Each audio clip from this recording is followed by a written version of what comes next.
భారతంలో ధర్మార్థ కామమోక్షములనేటటువంటి చతుర్విధ పురుషార్థములను సమన్వయం చేసి చూపించారు. అలా చూపించినటువంటి కారణం చేత మనిషి జీవితానికి అత్యంత ప్రధానమైనటువంటి ధర్మానుష్ఠానం ఎలా చెయ్యాలో, ఆ ధర్మానుష్ఠానము ద్వారా మనిషి ఎటువంటి ఉత్తమగతిని పొందాలో తెలుసుకోవడానికి కావలసినటువంటి వ్యవస్థనంతటినీ కూడా వ్యాసుడు భారతంలో అందించాడు. అటువంటి భారతం కవిత్రయం చేత తెలుగు భాషలోకి అనువాదం చేయబడింది. అనువాదం చేయబడింది అంటే దాని అర్థం యథాతథంగా ఆంధ్రీకరింపబడింది అని కాదు. మీరు భారత రచన చెయ్యండి అని నన్నయ్య గారిని రాజరాజ నరేంద్రుడు అడిగినటువంటి కారణం చేత యథేచ్ఛగా దానిని రచన చేశారు. అందుకే మూల భారతంతో యథార్థానికి ఆంధ్ర భారతం కొన్ని చోట్ల మార్పులు పొందుతుంది. అటువంటి భారతంలో అత్యంత ప్రధానమైనటువంటి వ్యక్తి ధర్మరాజు గారు. ధర్మరాజు గారి గురించి ఏ దేవాలయంలోనైనా సరే చెప్పుకుని తీరాలి. ఎందుచేత అంటే ధర్మరాజు గారి గురించి చెప్పినప్పుడు, ధర్మరాజు గారి గురించి విన్నప్పుడు దేవతలు పితృదేవతలు కూడా ప్రీతి చెందుతారు. మహాభారతంలో ఎందరో వ్యక్తులు ఉన్నారు, కానీ జీవితంలో ధర్మానుష్ఠానానికి చాలా గొప్ప స్థానాన్ని ఇచ్చి చిట్ట చివరికి సశరీరంగా స్వర్గలోకాన్ని చేరుకున్నటువంటి మహాపురుషుడు ధర్మరాజు గారు. ధర్మరాజు గారి గురించి ఏ దేవాలయంలో చెప్పబడుతుందో ఆ దేవాలయానికి ఒక ప్రత్యేకమైనటువంటి స్థాయి కలుగుతుంది. యథార్థమునకు మహాభారతం ఎక్కడ ప్రవచనం చెయ్యబడుతుందో, ఎక్కడ మహాభారతం విశదంగా ఉన్నటువంటి శ్రోతలందరికీ కూడా వివరింపబడుతుందో ఆ ప్రదేశము ఒక ప్రత్యేకమైనటువంటి ప్రతిపత్తి కలిగినదిగా పరిగణింపబడుతుంది. అందుకే పెద్దలు కొన్ని ప్రదేశాలకు వెళ్ళినప్పుడు ఒక మాట అడుగుతూ ఉంటారు, ఇక్కడ మహాభారత ప్రవచనం జరిగిందా అని అడుగుతూ ఉంటారు. అటువంటి మహాభారతంలో ధర్మరాజు గారి గురించి వినడం అంటే దేవతల యొక్క పరిపూర్ణమైనటువంటి అనుగ్రహానికి పాత్రమవడానికి అది కారణం. 2, ధర్మరాజు గారి గురించి వినడం చేత మనకి జీవితంలో ధర్మము యొక్క ప్రాధాన్యత బాగా తెలుస్తుంది. లోకంలో అధర్మం పెరిగిపోయినప్పుడు దాన్ని అణిచి ధర్మాన్ని స్థాపన చెయ్యడం కోసం దేవతల యొక్క అంశలలో అనేక మంది వచ్చారు. అలా వచ్చినటువంటి వాళ్ళల్లో ప్రధానులు పాండవులు. మళ్ళీ అసలు ఎప్పుడెప్పుడు అధర్మము వృద్ధి చెందుతుందో అప్పుడప్పుడు అవతార స్వీకారం చేసి అధర్మాన్ని అణిచి ధర్మ సంస్థాపన చేయడం తమ ప్రధానమైన కర్తవ్యంగా స్వీకరించినటువంటి నరనారాయణులలో ఒకడైనటువంటి నారాయణుడు పరిపూర్ణావతారమైనటువంటి శ్రీకృష్ణ భగవానుడిగా వచ్చాడు. నరుడు అర్జునుడిగా వచ్చాడు. కానీ మహాభారతం చదువుకున్నప్పుడు ఫలశ్రుతి ఎలా చెప్పబడిందో అలా పాండవుల యొక్క చరిత్ర చదివినప్పుడు వచ్చేటటువంటి ఫలితములు చెప్పబడినప్పుడు యథార్థమునకు అర్జునుడి యొక్క చరిత్ర తెలుసుకున్నప్పుడు కలిగేటటువంటి ఫలితం కన్నా ధర్మరాజు గారి జీవితం గురించి తెలుసుకున్నప్పుడు కలిగేటటువంటి ఫలితమే అత్యంత ఉత్కృష్టమైనది అని మనకు అనిపిస్తుంది. ఎందుకని అంటే ధర్మో వివర్ధతి యుధిష్ఠిర కీర్తనేన పాపం ప్రణశ్యతి వృకోదర కీర్తనేన శత్రుర్వినశ్యతి ధనంజయ కీర్తనేన మాద్రీసుతౌ కథయతాం న భవంతి రోగాః అని చెప్పబడింది. అంటే ధర్మో వివర్ధతి యుధిష్ఠిర కీర్తనేన, ధర్మరాజు గారి గురించి ఎక్కడ చెప్పబడుతుందో అక్కడ ధర్మమునందు అనురక్తి పెరుగుతుంది, ధర్మం మీద నమ్మకం పెరుగుతుంది, ధర్మాచరణము మనం చెయ్యాలి అనేటటువంటి పూనిక ప్రజల యందు నిలబడుతుంది. అసలు నిజానికి దేశకాలములతో సంబంధం లేకుండా మనుష్యుడిగా పుట్టినటువంటి ఎవరైనా సరే అనురక్తి పెంచుకోవలసింది, ప్రయత్నపూర్వకంగా అనుష్ఠించవలసినది ధర్మం ఒక్కటే. ఆ ధర్మమే భవరోగమునకు ఔషధము. దానిచేతనే మనిషి తరిస్తాడు. ఆ ధర్మాచరణము వలననే లోకమునందు శాంతి నెలకొంటుంది. దీని వలన శాంతి ఏర్పడుతుంది అంటే ప్రజలందరూ ఎవరికి వారు ధర్మాన్ని పాటించడం ప్రారంభం చేశారనుకోండి, అప్పుడు ఎవరి వలన ఎవరికి ఆపద కలుగుతుంది, ఎవరి వలన ఎవరికి ఇబ్బంది కలుగుతుంది? కలగదు కనుక అందరూ సంతోషంగా ఉంటారు. లోకశాంతికి ప్రధానమైన ఉపాయం ఏది అంటే ధర్మం ఒక్కటే. అటువంటి ధర్మము వర్ధనము అంటే బాగా పెరగాలి అంటే, ధర్మము పెరుగుట అన్న మాటకు అర్థం ధర్మాచరణము పెరుగుట. ధర్మాచరణం ఎప్పుడు జరుగుతుంది? ధర్మమునందు పూనిక కలిగితే. ధర్మాన్ని పట్టుకున్నవాడు ఎప్పటికైనా రక్షింపబడతాడు, ధర్మాన్ని పట్టుకున్నవాడు పాడవడమన్నది ఉండదు అన్న తిరుగులేని ధృతి, నిశ్చయాత్మకమైనటువంటి బుద్ధి కలిగితే లోకంలో అందరూ ధర్మాన్ని పాటిస్తారు, శ్రద్ధ చెడకుండా ఉంటుంది. అలా ధర్మము బాగా వృద్ధిలోకి రావాలి అంటే ధర్మరాజు గారి యొక్క చరిత్ర వినాలి, ధర్మరాజు గారి యొక్క చరిత్ర చదువుకోవాలి. అలాగే పాపం ప్రణశ్యతి వృకోదర కీర్తనేన, భీమసేనుని యొక్క చరిత్ర చదువుకుంటే, భీమసేనుడి గురించి సమగ్రంగా వింటే పాపములు నశిస్తాయి. పాపములు ఎందుకు ఏర్పడతాయి? కామక్రోధముల చేత పాపములు వస్తాయి. సాధారణంగా లోకంలో భీముడు అంటే కోపమున్నవాడు అంటారు, కానీ మీరు భారతాన్ని చాలా జాగ్రత్తగా పరిశీలిస్తే భీముడంత ఆలోచనాపరుడు ఎక్కడా కనపడడు. అంత బాగా ఆలోచన చేస్తాడే, అంత మంచి ఆలోచన తత్పరుడు. అందుకే తొందరపడి పాపం చేసేటటువంటి స్వభావం ఉన్నవాడు కాడు, కామక్రోధములకు అలా తొందరపడి వశపడడు. అందుకే అటువంటి భీముడి గురించి చదువుకుంటే పాపములు అన్నీ కూడా అణిగిపోతాయి. అలాగే శత్రుర్వినశ్యతి ధనంజయ కీర్తనేన, అర్జునుడి గురించి చదువుకున్న, అర్జునుడి గురించి విన్నా శత్రువులు నశిస్తారు. శత్రువులు నశించడము అన్న మాటని జాగ్రత్తగా అర్థం చేసుకోవాలి. నేను ఎవరి మీదో శత్రుభావన పెట్టుకుని వాళ్ళు నాశనమైపోవాలి అన్న ఉద్దేశ్యంతో అర్జునుడి గురించి చదువుకోమని కాదు దాని అర్థం. ఒకవేళ నాయందు ఎవరైనా శత్రుభావన పెట్టుకుని ఉంటే వారికి నా యందున్న శత్రుభావన తొలగిపోవుగాక, వారు నా యందు మిత్రభావన పొందుగాక. కామక్రోధశ్చ లోభశ్చ దేహే తిష్టంతి తస్కరాః జ్ఞానరత్నాపహారాయ తస్మాత్ జాగ్రత్త జాగ్రత్త. లోపలే ఉన్నటువంటి జ్ఞానమనేటటువంటి రత్నాన్ని అపహరించడానికి ఎప్పుడూ సిద్ధపడి ఉండేటటువంటి చోరస్వభావము కలిగినటువంటి ఉగ్రమైన శత్రువులు కామక్రోధ లోభ మద మోహ మాత్సర్యములనేటటువంటి 6. ఈ 6 బాగా అణిగిపోవాలి అంటే దానికి అర్జునుడి యొక్క కథ చదువుకోవాలి, అర్జునుడి గురించి వినాలి. అలాగే మాద్రీసుతౌ కథయతాం న భవంతి రోగాః, మాద్రీసుతులైనటువంటి నకుల సహదేవులు వాళ్ళ గురించి చదువుకుంటే శరీరమునకు కలిగినటువంటి రోగములు, మానసికమైనటువంటి జాడ్యములు అణిగిపోతాయి. ఎందుకంటే వాళ్ళు వైద్యాంశ కలిగినటువంటి వారు కనుక వారి గురించి చదువుకున్నంత మాత్రం చేత అటువంటి ఉత్తమమైన ఫలితములనిస్తాయి. వ్యాస భగవానుడు ఏదో సన్మానాల్లో, సత్కారాల్లో, బిరుదుల్లో, తాంబూలాన్నో కోరుకుని భారతాన్ని ఇవ్వలేదు.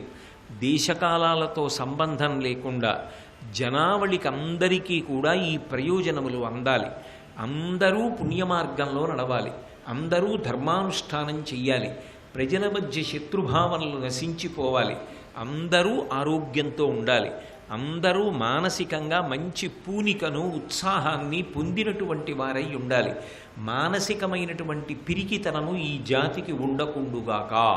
అలాగే ఒక కార్యాన్ని చెయ్యడానికి కావలసినటువంటి శారీరకమైనటువంటి ఆరోగ్యము సిద్ధించుగాక అనేటటువంటి పవిత్రమైన ఉద్దేశ్యంతో 5 పాండవుల యొక్క చరిత్రని తెలుసుకోవడం ద్వారా ప్రజలందరూ ఇటువంటి కామితములను సిద్ధింపచేసుకోవాలి అనేటటువంటి ఉద్దేశ్యంతో దీన్ని ప్రయోజనంగా నిక్షిప్తం చేసి అన్నిటికన్నా ప్రధానమైనటువంటిది ధర్మము. అందుకే ధర్మరాజు గారు పెద్దవాడు, పుట్టింది కూడా నక్షత్రాల్లో పెద్దది అని పేరు సూచింపబడేటటువంటి జ్యేష్ఠ నక్షత్రంలో పుట్టాడు మహానుభావుడు. అటువంటి ధర్మరాజు గారి యొక్క చరిత్ర విన్న, ధర్మరాజు గారి గురించి చదువుకున్న, ధర్మో వివర్ధతి యుధిష్ఠిర కీర్తనేన, ఆ ధర్మరాజు గారి గురించి చెప్పుకుంటే ధర్మము బాగా వృద్ధిలోకి వస్తుంది. దేవతలు దేనికి సంతోషిస్తారు? మనం ధర్మమునందు పూనిక పొందితే సంతోషిస్తారు. ధర్మరాజు కష్టసుఖాలలో ఎప్పుడూ కూడా ధర్మమును విడిచిపెట్టినవాడు కాడు. వీళ్ళు తద్వారా ధర్మమునందు పూనిక పొందాలని ప్రయత్నిస్తున్నారు. ఆ ప్రయత్నానికి ఆయన హర్షిస్తాడు. పరమేశ్వరుడు సంతోషించి అనుగ్రహిస్తాడు. ఒక ఉత్తమ కార్యం వైపుకి మనం ధృతిని, అలాగే ఉత్సాహాన్ని, పరిశ్రమని ప్రదర్శించిన నాడు కదా ఎవరైనా అభినందించేది. భగవంతుడైనా అంతే. ధర్మమును పాటించగలిగిన వాడు మనుష్యుడొక్కడే. మనుష్య జన్మ ఎత్తినవాడు ధర్మమును గురించి తెలుసుకుని అనుష్ఠించాలని ప్రయత్నం చేస్తుంటే, భారతంలో ధర్మరాజు గారి గురించి తెలుసుకోవాలి అనుకుంటుంటే ఈశ్వరానుగ్రహము కలగకుండా ఎలా ఉంటుంది? కాబట్టి అంత గొప్పది ధర్మరాజు గారికి సంబంధించినటువంటి చరిత్ర. ఈ ధర్మరాజు గారి జననమునకు సంబంధించినటువంటి నేపథ్యం ఏదైతే ఉన్నదో అది ఒక అద్భుతమైనటువంటి విశేషం భారతంలో. ఎందుచేత అంటే పాండురాజు గారు ఒకానొకప్పుడు కుంతీదేవిని ప్రార్థన చేయవలసి వచ్చింది. ఆయనే చెప్పుకున్నాడు, నా 2 చేతులు జోడించి నిన్ను ప్రార్థన చేస్తున్నాను కుంతి, సంతానమును నువ్వు పొంది నన్ను పితృరుణం నుంచి విముక్తుణ్ణి చెయ్యి. నేను సంతానవంతుడనై ఉత్తమ లోకములను పొందడానికి కావలసినటువంటి అర్హత నాకు కల్పించు. అందుచేత నువ్వు సంతానమును పొందాలి. శాపం కారణంగా నిజానికి పాండురాజు గారు సంతానాన్ని పొందలేడు.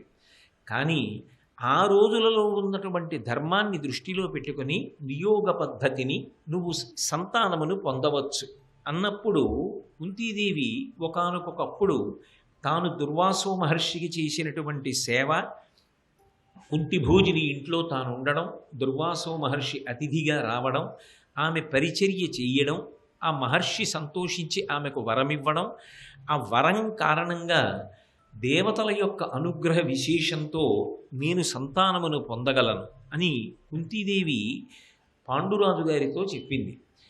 అప్పుడు సాధారణంగా లోకంలో ఉండేటటువంటి ఆలోచన సరళి ఎలా ఉంటుంది అంటే, సంతానమును కోరుకుంటున్నటువంటి వాడు ఎవరైనా సరే మొట్టమొదట తాను ఉన్న స్థానాన్ని బట్టి ఆ సంతానము ఎటువంటిదై ఉండాలి అన్నది కోరుకుంటారు. అందున విశేషించి రాజ్య పరిపాలన చేసేటటువంటి రాజుల యొక్క లక్షణం ఎలా ఉంటుంది అంటే, గొప్ప బలవంతుడు, అపారమైనటువంటి పరాక్రమము కలిగినటువంటి వాడు, శత్రువుల చేత ఎన్నడూ కూడా ఓడింపబడినటువంటి వాడు, 3 లోకములను జయించగలిగిన వాడు, వీలైతే అంతటి శౌర్య సంపన్నుడైనటువంటి వాడు తనకి కుమారుడుగా రావాలని, ఆ వ్యక్తి ప్రజారంజకత్వంతో పరిపాలన చెయ్యాలని, అటువంటి వాడు పుట్టిన కారణం చేత తన వంశానికి విశేషమైన కీర్తి లభించాలని ఆశిస్తాడు.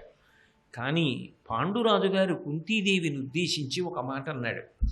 ఆమె ఏ దేవతని స్మరించాలి, ఏ దేవతను స్మరించి మొట్టమొదటి సంతానాన్ని పొందాలి అన్న విషయంలో ధర్మరాజు గారు ఉత్తర క్షణంలో చాలా అద్భుతమైనటువంటి ఆలోచనతో ఒక ప్రతిపాదన చేశాడు. ఆయన అన్నాడు, లలితాంగి ఎల్లలోకములు ధర్మమునందు నిలుచు, పులుపుగా ధర్మున్ తలపుమా, అతడు మరి వేల్పుల లోపల పెద్ద, ధర్మమున సత్యమునన్ అన్నాడు. ఓ కుంతీదేవి, నువ్వు మొట్టమొదట ధర్మదేవతని పిలు. లలితాంగి ఎల్లలోకములు ధర్మమునందు నిలుచు, పులుపుగా ధర్మున్ తలపుమా, అతడు మరి వేల్పుల లోపల పెద్ద, ధర్మమున సత్యమునన్ అన్నాడు. ఓ కుంతీదేవి, నువ్వు మొట్టమొదట ధర్మదేవతని పిలు. ఆ ధర్మదేవత నిన్ను అనుగ్రహిస్తాడు. నువ్వు కుమారుణ్ణి పొందు. అప్పుడు మనకి తేజోవంతమైనటువంటి కుమారుడు లభిస్తాడు. నేను మొదట ధర్మరాజు గారిని పిలువని ఎందుకంటున్నానో తెలుసా కుంతి? ఆయన దేవతలందరిలోకి పెద్దవాడు. అతడు మరి వేల్పుల లోపల పెద్ద. దేవతలందరిలోకి పెద్దవాడెవరు అంటే ఆయనే. 2, కేవలముగా దేవతలలో పెద్ద అంటే ఏదో వయసులలో పెద్ద, అధికారమునందు పెద్ద అని కాదు దాని అర్థం. ధర్మమున సత్యమునన్, ధర్మమున సత్యమునన్. చిన్న మాటలలో నన్నయ్య గారు ఎంత పెద్ద విషయాన్ని, పాండురాజు గారి హృదయాన్ని ఆవిష్కరించారో చూడండి. ధర్మమున సత్యమున కూడా ఆయన పెద్దవాడు. ధర్మము నిరంతరము మారుతుంది. నిరంతరము మారిపోయేటటువంటి ధర్మాన్ని ఎలా పట్టుకోవాలి? కాలము చేత మారిపోతుంది, దేశము చేత మారిపోతుంది, ఆశ్రమము చేత మారిపోతుంది. ఇలా అనేక విషయముల చేత ధర్మము మారిపోతుంది. ఉదయం నిద్ర లేవగానే ఒక ధర్మం ఉంటుంది, మధ్యాహ్నం ఒక ధర్మం, అర్ధసముపార్జన చెయ్యాలి, అసుర సంధ్య వేళ అంటే ప్రదోష వేళలో ఈశ్వర స్మరణము చెయ్యాలి, బాగా చీకటి పడిన తరువాత ధార్మికమైనటువంటి భోగాన్ని అనుభవించాలి. ఇవి కాలము చేత ధర్మము మారుతోంది. ఒక కాలమునందు చెయ్యవలసినది వేరొక కాలమునందు చెయ్యకూడదు. ఒక దేశమునందు చెయ్యవలసినది వేరొక దేశమునందు చెయ్యకూడదు. దేశము అంటే ప్రదేశము. ఒక్కొక్క ప్రదేశమునందు ఒక్కొక్కటి చేస్తాం. ఒక దేవాలయ ప్రాంగణము, దానికి ఒక పవిత్రత ఉంది. అక్కడికి వచ్చి చేసే పనులు కొన్ని ఉంటాయి.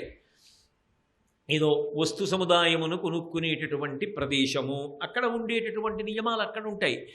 ఒక్కొక్క ప్రాంతమునందు ఒక్కొక్క నియమం ఉంటుంది. ఒక చోట చేసినది వేరొక చోట చెయ్యరు.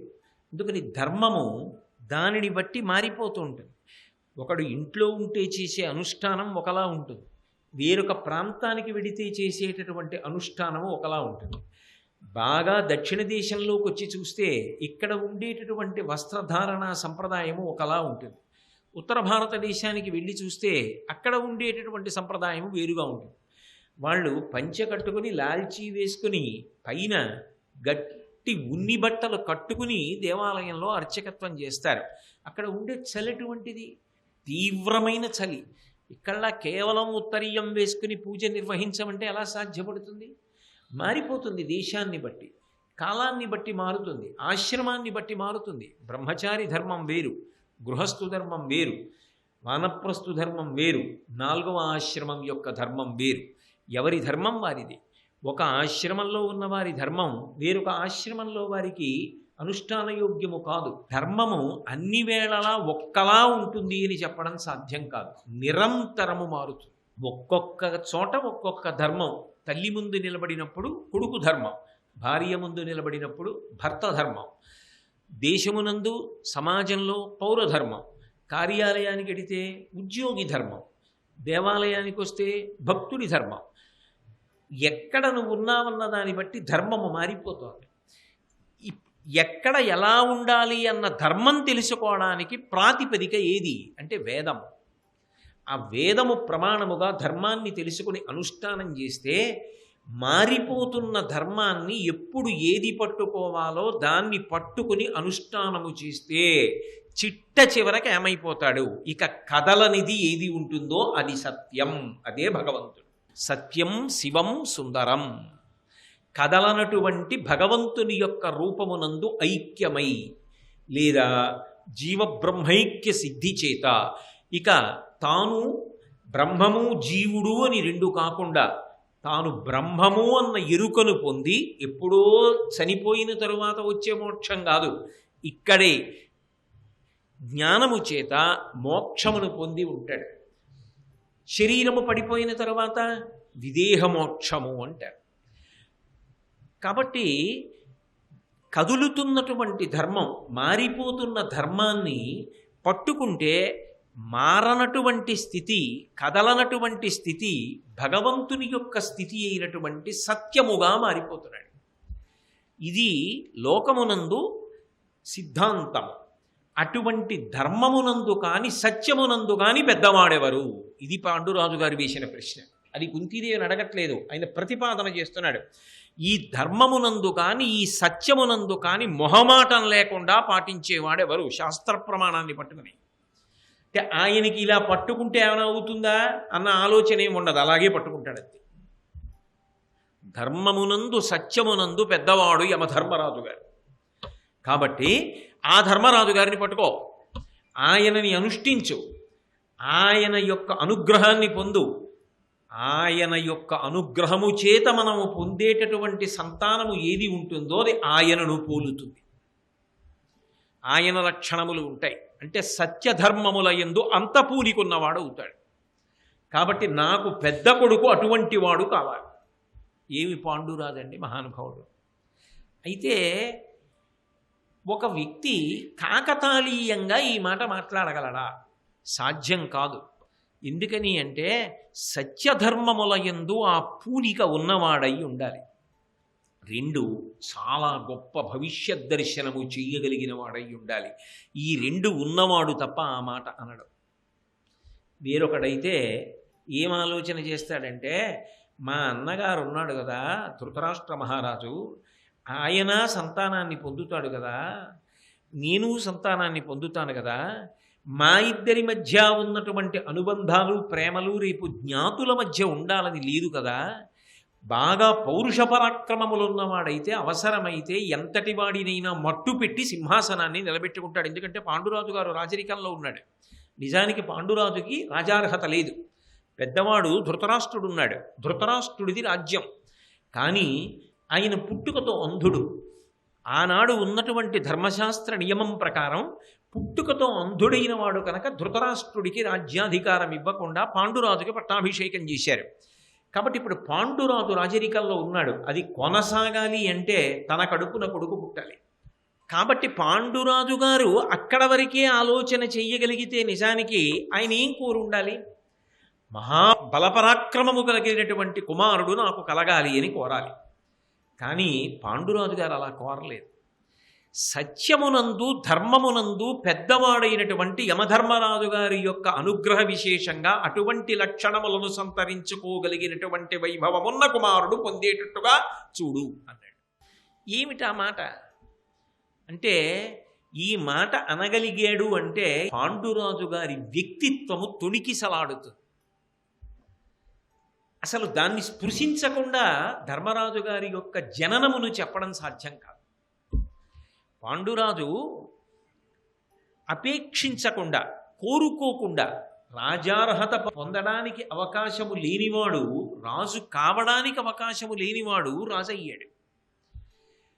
రాజైనటువంటి వాడు ఎటూ ధృతరాష్ట్రుడు కళ్ళు లేవు కదా, కాబట్టి ఎంత దూరంగా ఉంచితే అంత మంచిది. ఎందుకంటే ఒక వరలో 2 కత్తులు ఇమిడవు, ఎప్పటికైనా ప్రమాదం అన్న భావన పొందాలి. కానీ పాండురాజు అటువంటి వాడు కాదు. మీరు భారతంలో పాండురాజు గారి జీవిత చరిత్ర పరిశీలిస్తే ఆయన పాండురోగమున్నవాడు కాడాయన. ఆయన తెల్లటి వర్ణంతో ఉంటాడు, బాగా విషదమైనటువంటి తెలుపు. అంత తెలుపు వర్ణంతో ఉంటాడు కాబట్టి పాండురాజు. తామర రేకుల వంటి కన్నులున్నవాడు, గొప్ప సౌందర్యమూర్తి.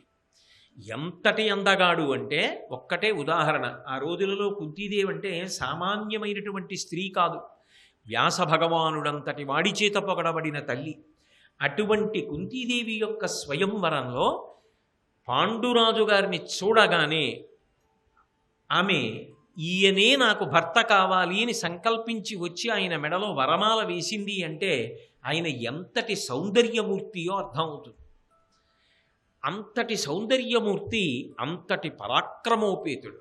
అఖండ భారతాన్నంతటినీ కూడా యుద్ధాలు చేసి తన యొక్క పరిపాలనలోకి తెచ్చుకున్నవాడు. ఇంతమందిని సామంతుల్ని చేసుకున్నాడు. ఆయన సంపాదించినటువంటి ఐశ్వర్యం అసలు లెక్క పెట్టడానికి వీల్లేదు. అంత ఐశ్వర్యాన్ని సముపార్జించాడు. కానీ విచిత్రం ఏమిటంటే ఆయన రాజ్య పరిపాలనలో ఏనాడు ఏ ఒక్క విషయం అన్నగారు ధృతరాష్ట్రుడికి తెలియకుండా చేసినవాడు కాడు. నిజానికి అలా చెప్పాలన్న నియమం లేదు. ధృతరాష్ట్రుడే చెప్పుకున్నాడు, నా తమ్ముడు పరమధర్మాత్ముడురా, వాడిప్పుడు ధర్మాన్ని విడిచిపెట్టినవాడు కాడు, ఏది చేసినా నాకు చెప్పి చేశాడు అని చెప్పుకున్నాడు. అన్నీ ధృతరాష్ట్రుడికి చెప్పేవాడు. ఐశ్వర్యం అంతా తెచ్చి ధృతరాష్ట్రుడికిచ్చి 100 అశ్వమేధములు చేయించాడు ధృతరాష్ట్రుడితో. 1, 2 కాదు. అశ్వమేధం చేయాలంటే ఎంత పౌరుష పరాక్రమాలు ఉండాలి, ఎంతమంది రాజుల్ని జయించాలి. అది ధృతరాష్ట్రుడికి సాధ్యమా? ఒక మాట కాదు, 100 మాటలు అశ్వమేధయాగం చేయించి ధృతరాష్ట్రుడి యొక్క అశ్వరక్షకుడిగా తాను నిలబడ్డాడు. బంధువులందరినీ ఆదరించాడు. తల్లి చేత, అన్నగారి చేత, భీష్మాదుల చేత ప్రశంసలను, ఆశీర్వచనాన్ని పొందాడు. ఆయన పరిపాలన చేస్తున్నంత కాలం ప్రజలందరూ పరమ ధర్మాత్ములై ప్రవర్తించారు. అంటే ధర్మమునందు అంత పూనిక కల్పించాడు ప్రజలలో. తాను అనుష్ఠించినటువంటి ధర్మం ప్రజలకి ఎలా చేరుతుంది? తాను చేసేటటువంటి పనులన్నీ అత్యంత నిజాయితీతో కూడుకున్నవి, ధార్మికమైనవి అనుకోండి, ప్రజలందరూ కూడా ధార్మికులు అవుతారు. ధర్మము కేవలముగా చెప్పడం చేత వచ్చేది కాదు. చెప్తున్నవాడు, పరిపాలిస్తున్నవాడు వీడు ఎంత ధర్మాన్ని పట్టుకుంటూ ఉంటాడు అన్నది ప్రజలు గమనిస్తూ ఉంటారు. అసలు ఈయన యందు లేశమాత్ర ధర్మం లేదు, ఇంకా ఈయన ధర్మం గురించి చెప్తే మనకి దాని యందు ఉత్సాహం ఏం కలుగుతుందంటారు. పరమధర్మాత్ముడైన వాడు, లేదా కనీసము ధర్మమునందు అనురక్తి ఉండి కొంతలో ధర్మాన్ని పట్టుకోవాలని తాపత్రయంతో పట్టుకుంటున్నవాడు ధర్మం గురించి మాట్లాడాడు అనుకోండి, ప్రజలు ధర్మాత్ములు అవుతారు. అటువంటిది రాజదండం చేతిలో ఉన్నటువంటి ప్రభువు ధర్మమునందు అంత అనురక్తి కలిగిన వాడు అయ్యాడు అనుకోండి, రాజు ఏం మాట్లాడక్కర్లేదు, రాజు ఏం ధర్మం గురించి చెప్పక్కర్లేదు. అసలు రాజు అంత ధర్మాన్ని పాటిస్తాడు, మనం ధర్మాత్ములమై బ్రతకాలి, లేకపోతే రాజు ఒప్పుకోడు అని ప్రజలందరూ ధార్మికులై ఉంటారు. అందరూ ధార్మికులై ఉన్నప్పుడు దొంగతనాలు కానీ, అశుభాలు కానీ, అమంగళాలు కానీ, అరిష్టాలు కానీ ఎందుకు జరుగుతాయి? సమాజ శాంతి నెలకొంటుంది. పాండురాజు గారి పరిపాలనా కాలంలో అదే జరిగింది. శ్రీ ఉమామహేశ్వర పరబ్రహ్మార్పణమస్తు. స్వస్తి.